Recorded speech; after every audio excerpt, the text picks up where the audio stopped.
ಮಾಧುರಿ ದೀಕ್ಷಿತ್ ಎಂದೂ ಮುಗಿಯದ ಸೌಂದರ್ಯದ ಅಮಲು, ಸುಮಾರು ದಶಕಗಳ ಕಾಲ ತನ್ನ ಸೌಂದರ್ಯ ರಾಶಿ ಹಾಗೂ ನಟನಾ ಕೌಶಲ್ಯದಿಂದಲೇ ಬಾಲಿವುಡ್ನ್ನು ದಶಕಗಳ ಕಾಲ ಆಳಿದ ಅಪರೂಪದ ಸೌಂದರ್ಯದ ಗಣಿ. ಮಾಧುರಿ ದೀಕ್ಷಿತ್ ಎಂದರೇನೆ ಒಂದು ಕ್ರೇಜ್ ಇದ್ದ ಕಾಲವದು.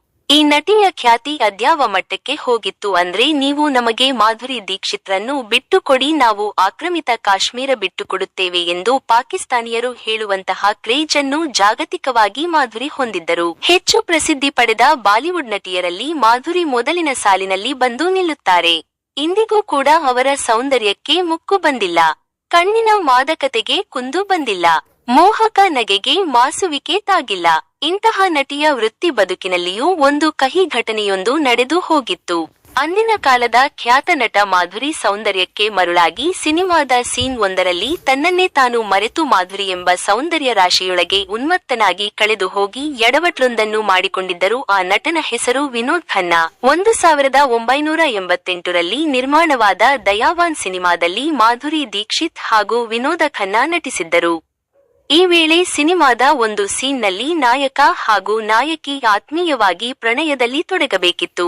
ವಿನೋದ್ ಖನ್ನಾ ಮಾಧುರಿ ದೀಕ್ಷಿತ್ ಅವರ ತುಟಿಗಳಿಗೆ ದೀರ್ಘವಾಗಿ ಚುಂಬಿಸಬೇಕಿತ್ತು.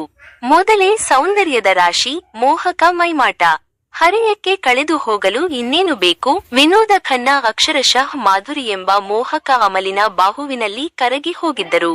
ತುಟಿಗೆ ತುಟಿ ಬೆರೆಸಿ ನಟಿಸಿದ ಸೀನ್ನಲ್ಲಿ ಅದ್ಯಾವ ಉನ್ಮತ್ತಕ್ಕೆ ಹೋಗಿದ್ದರು ಅಂದ್ರೆ, ಡೈರೆಕ್ಟರ್ ಕಟ್ ಎಂದು ಹೇಳಿದ್ದು ಕೂಡ ಅವರಿಗೆ ಕೇಳಿಸಿರಲಿಲ್ಲ.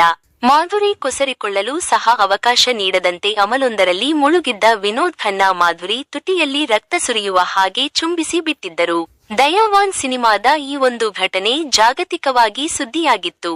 ಮಾಧುರಿ ದೀಕ್ಷಿತ್ ಸಿನಿಮಾ ಕರಿಯರ್ನಲ್ಲಿ ಇದೊಂದು ಕಹಿ ಘಟನೆಯಾಗಿ ಉಳಿದು ಹೋಯಿತು. ಬಾಹುಬಂಧನದಲ್ಲಿ ಮೈಮರೆತು ಹೋಗಿದ್ದ ವಿನೋದ ಖನ್ನಾಗೆ ನಂತರ ತಮ್ಮ ತಪ್ಪಿನ ಅರಿವಾಗಿದೆ. ಕೊನೆಗೆ ಮಾಧುರಿ ಅವರ ಬಳಿ ಬಂದು ಕ್ಷಮೆಯನ್ನು ಕೂಡ ಕೇಳಿದರಂತೆ.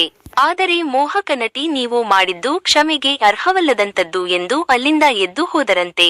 ಮಾಧುರಿ ದೀಕ್ಷಿತ್ ಅವರ ಸಿನಿಮಾ ಕರಿಯರ್ನಲ್ಲಿಯೇ ಇದೊಂದು ಎಂದಿಗೂ ಆರದ ಗಾಯವಾಗಿ ಉಳಿದುಕೊಂಡು ಹೋಯಿತು. ಈ ಸಿನಿಮಾದ ಬಗ್ಗೆ, ವಿನೋದ್ ಖನ್ನಾ ಅಂದು ನಡೆದುಕೊಂಡ ರೀತಿಯ ಬಗ್ಗೆ ಇಂದಿಗೂ ಕೂಡ ಚರ್ಚೆಯಾಗುತ್ತವೆ.